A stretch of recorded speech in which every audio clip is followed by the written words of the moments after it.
So now I understand that I have, thanks Benny for inviting me to make the comments. Now I understand I have a difficult task because it's really an interesting paper, and it sheds an important light on one of the darkest, I would say, issues in US securities market. And I definitely agree with a lot of things that they discover and they reveal and they say in the paper, but still Benny paid for the dinner yesterday, so I have to say something. So I'll do my best, and I hope it will be just a beginning of a conversation and some suggestion, because it's in a very early stage paper. I hope it will be helpful for them. So I'll skip the contributions because we heard the paper, but I think shedding light on this important phenomena, and it's really another important building block in the literature about the importance of enforcement and criticism of the bonding theory.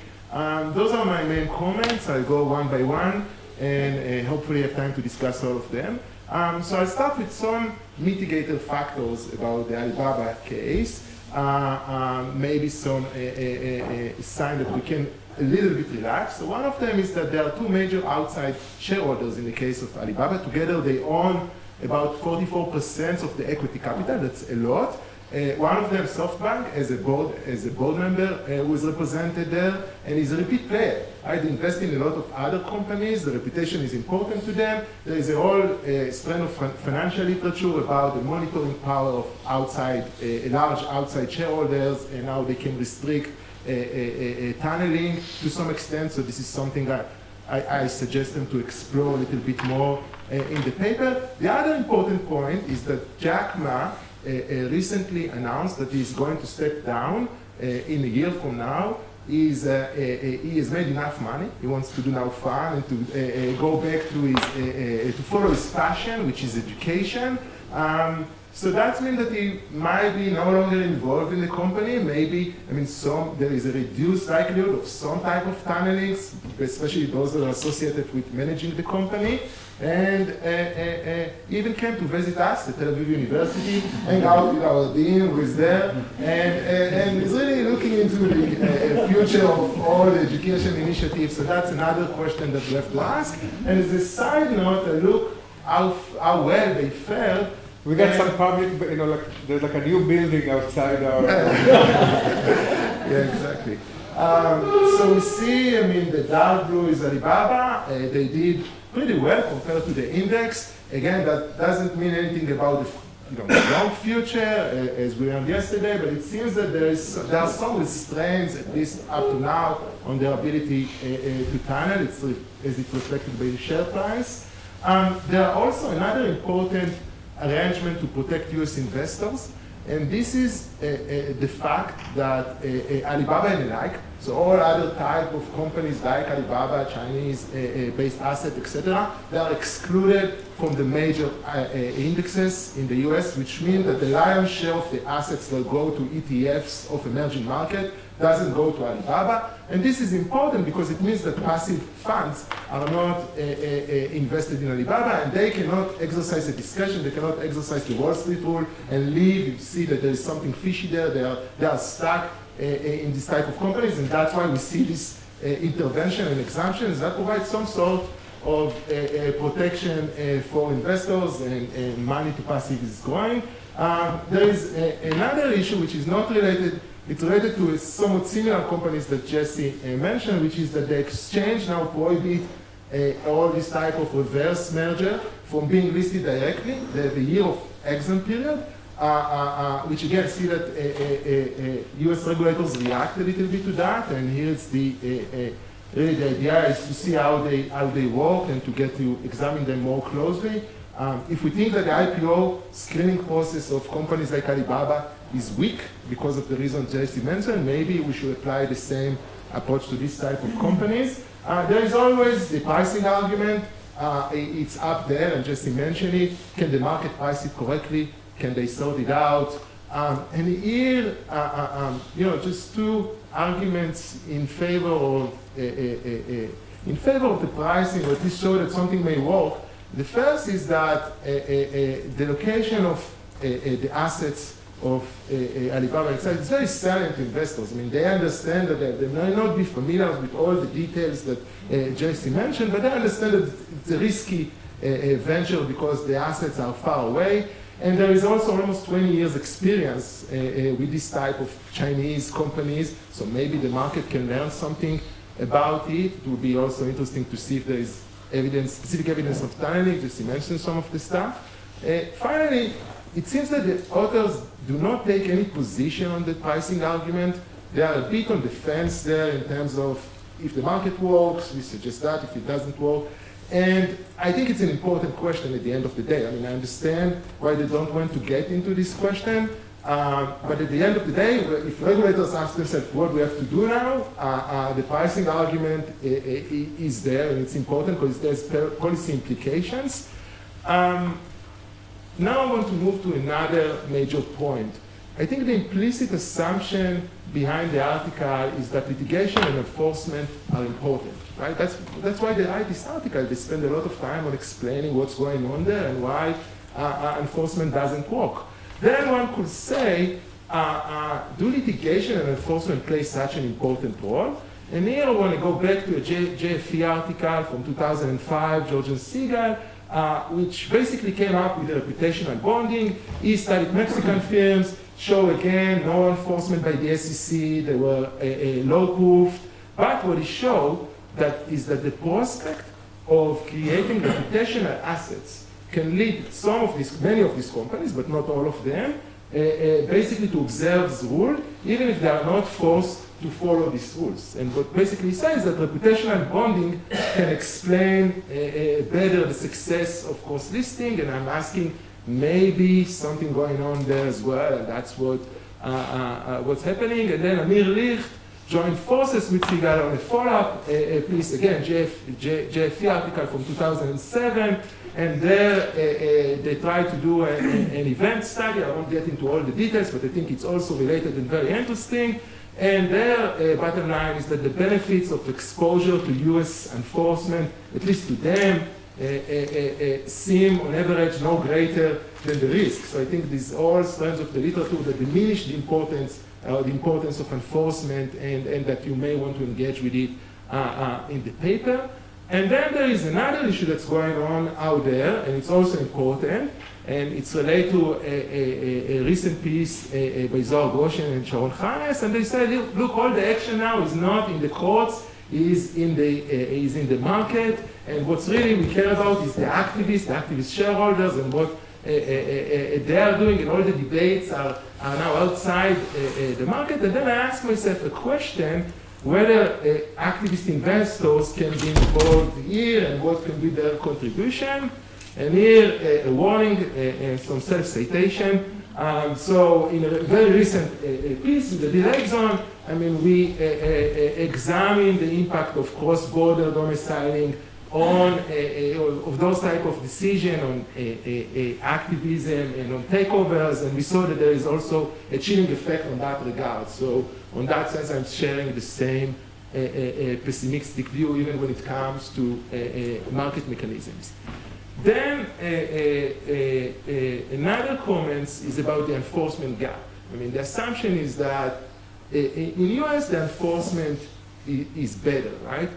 Now, I'm not challenging these assumptions because we understand that there is no enforcement in China, but maybe we can say, maybe it's an approach that we take, that even in the US, insiders under some situation are almost judgment proof. So the differences are not that large as they may seem in the first place. And there's the issue of too big to jail, or if we look at going concern transactions, self-dealing tunneling and things like that, it's very tough to enforce them, even in the US, because of procedural hurdles that related to filing of derivative litigation, and there is evidence by Thompson and Thomas about that. There is an interesting piece by Black et al., Jail's paper from 2009, about the fact that very small number of directors are facing a lawsuit, and even in that cases, in substantial number of the cases are dismissed. So maybe the enforcement gap is not that big in the first place. And the final comment is about the differential treatment. And here, the author's view is that there have to be some consistency here. We have to treat all companies, US companies and the Chinese, the same way. And an alternative view that one may present is to say, hey, SEC first-based solution is to impose some limitation on the ability of companies to opt out from US securities regulation. They don't want the market to be like that, everyone opt out. So they do it where they can. In the case of Alibaba, they can do it. And then they have to face another decision whether to bear it and then don't allow investors to invest in this type of companies, not to be exposed to emerging market, etc., or to allow a subset of companies to do that, understanding that they are not eligible for the index and that there are some other protections. But still, it might be better than allow all the market to opt out, which might have systematic effects, etc. So those are my main comments, and again, I think it's a very interesting piece, and I enjoy reading it and look forward to the later version.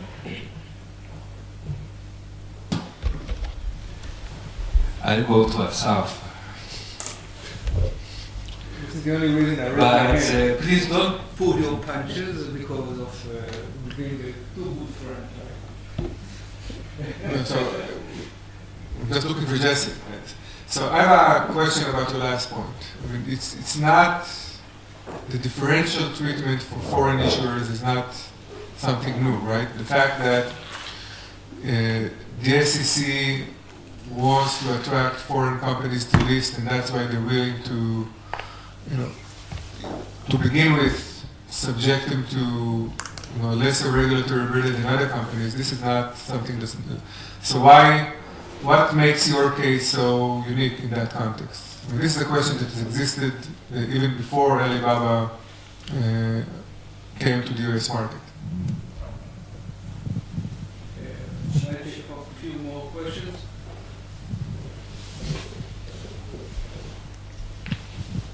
Thanks. So I'm not sure you can compare the reverse merger of the small Chinese companies with Alibaba, because Alibaba is so big and salient that if Jack Ma steals from US investors, it might be an insult on China.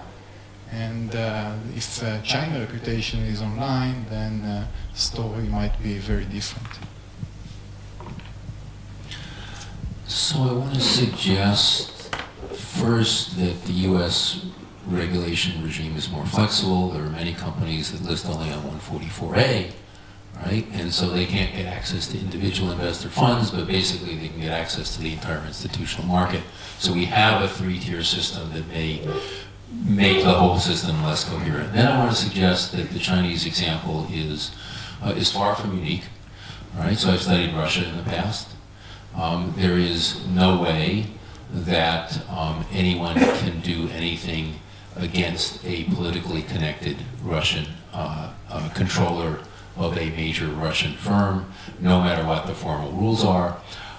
They aren't as bad as China, but it doesn't matter, right? Because it just ain't gonna happen as long as the controller is on the good side of Vladimir Putin. And everybody knows this. So then the question is, how do you value those firms? And there's clearly some value that investors perceive. Maybe it's partly, okay, there's some cost to the firm. There's some cost to Jack Ma of stealing. But then there's a China discount. Everybody knows there's a China discount in the market, right? And I'm sure there's a Russia discount as well. And so a question might be, okay, how does a market without effective legal enforcement, but with some reputation, some incentive, maybe some local cultural pressure, how does that actually work, right? How did the US work before we had securities laws? We still had securities markets. So I want to suggest this is far less unique than you're portraying it. And there's no question that securities are going to trade for lower prices if you can't do anything against the insiders. But there's also no question that there's going to be some value. And then the question would be, instead of saying, oh, this is terrible, we have to do something about it, the question would be, what can you do at the margin. I mean, presumably Jack Ma isn't fooling people by hiding out his firm in the Cayman Islands. He's accepting a bigger discount. Do we have any reason to think that the discount isn't all things inappropriate? Look, there's a clear lemons problem, right? Which is other people could steal even if he doesn't. But it's much less unique. It's not China specific. Thank you. A couple of comments to add. One, you mentioned, you focus on the issue of listing, but even if we decided not to list him, it wouldn't be sufficient to address your concern because people could buy it through ADRs, people could buy it on the Hong Kong exchange. So if Jack Ma didn't list in the US, the question is, you would need to take the position that we should prohibit buying any ADR. I mean, all the people who hold Russian companies that Bernie mentioned, they all, actually, including myself, hold ADRs trading in the New York Stock Exchange or in London. So basically, you would need not just to prevent listing, but to prohibit any buying of ADRs or any buying of shares on foreign exchanges. That's one thing. The second thing is, it's probably what everybody's thinking about. Here it's a project where I think avoiding the pricing issue is not something you can do. Like, I'm personally very resistant to arguments like the market must understand, show me why the market isn't understanding this and so forth. But here, the amount is so massively large that Kobi mentioned that SoftBank has 45%. So yeah, with Yahoo, but they have 25%. Now they already made a fortune they had it from the IPO stage. They have a position that is worth dozens of billions of dollars. And they can actually cash out because right now you can sell at prices which are wonderful. So the question is, when they sit in their glamorous offices in Tokyo, surrounded by the lawyers, what are they thinking? Like, they can cash it out for 50 billion. They understand all this stuff. So the question is, like, what do they have in mind that they're not doing it? Okay, we'll have now the response, and on the way I'll ask you questions. Do investors treat it as a Chinese stock that is part of what they want to invest in China, or as an American stock, part of what they want to invest in America? Okay, so first of all, I want to thank Kobi for really great comments, which are going to be very helpful to us as we write the paper. So I'm not going to be able to respond to everything that Kobi said because in my jet lag fatigue, I wasn't able to write it all down. But I'll try to cover the main points, and then I'll get to the other questions and comments. So first of all, on SoftBank and Altaba, which is something that Lucian raised. SoftBank and Jack Ma are basically related parties. They have a lot of deals together. They're basically like in bed with each other. I do think that Jack Ma is not going to personally, or he's much less likely to personally tunnel for himself as long as SoftBank has a big position in the company and somebody on the board. But it's possible that he will work out something with them where they can sort of jointly tunnel through their other operations. If you read through the prospectus for Alibaba, it basically describes SoftBank as a related party and all of their interactions. So they're not really an outsider. It's not like BlackRock is sitting there with a big position and it's somebody on the board. They're basically in bed with each other. Altaba, which is Yahoo, was actually totally screwed over by Jack Ma. He took a company called Alipay, which used to be part of Alibaba, and he basically stole it from Yahoo. And I can get into the details if you're interested, but they were just too weak to really deal with him, and eventually they're going to sell off their position. So they're not really much of a check. SoftBank's in bed with Jack Ma. I'm not saying Jack Ma is going to tunnel. I don't know what Jack Ma is going to do. I have no idea. But I'm just saying that you can't really count on SoftBank to be there as sort of the guardian angel for the American investors. Okay. Reputational bonding. If we believe in, I'm not saying that there's no reputational bonding. Maybe that's what's happening. We have reputational bonding. If we think reputational bonding is so great, then we have a lot of excess rules in our securities regulation to try to restrain people because we could rely on reputational bonding, and we should let investors decide. So there may be certain factors that are specific to Alibaba that because Jack Ma comes to Tel Aviv and puts on a hat and does all sorts of nice things, and he's a great guy, and he came from humble origins, and he's got a remarkable story. We love him and we think he's great. But there may be other people who we also think are really great, like Elon Musk or whatever, who can do amazing things, and maybe we should let people like him, when they take companies public, like opt out of certain rules. At the IPO stage, let investors decide that they don't want to bind this amazing entrepreneur to these rules. There's some other mechanisms, and we're sort of agnostic. I personally don't think people price this stuff, but I don't really want to get into this argument because, as Lucian was saying yesterday, there's a debate going back to the Columbia Law Review in 1990 where people were talking about this, and we still haven't resolved it. So I'm not going to, private ordering in corporate governance, right? I don't want to try to resolve that debate. I want to just focus on this enforcement issue. 2 minutes, wow. U.S. insiders, are they enforcement proof? No, they're not. Zuckerberg has his assets in Palo Alto. The information for Facebook is in Palo Alto. Zuckerberg is so afraid of the U.S. court system that he won't even go and testify in front of Travis Laster on just when Travis Laster is trying to get some information from him. He's not even a defendant. He's so afraid. Okay, so